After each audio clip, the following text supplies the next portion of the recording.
When your company Wikipedia page is deleted, it's not the end of the world. Here are 5 steps to get it reinstated. That's what's next on this episode of Wikipedia Best Practices.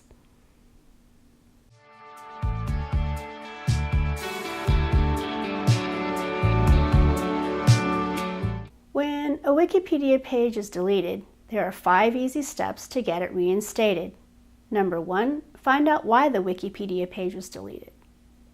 Number 2, determine what is the content that's required to comply with the over 250 policies and guidelines that govern Wikipedia content.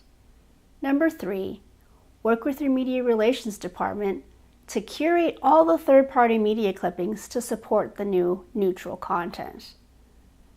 Number 4, rewrite the outline.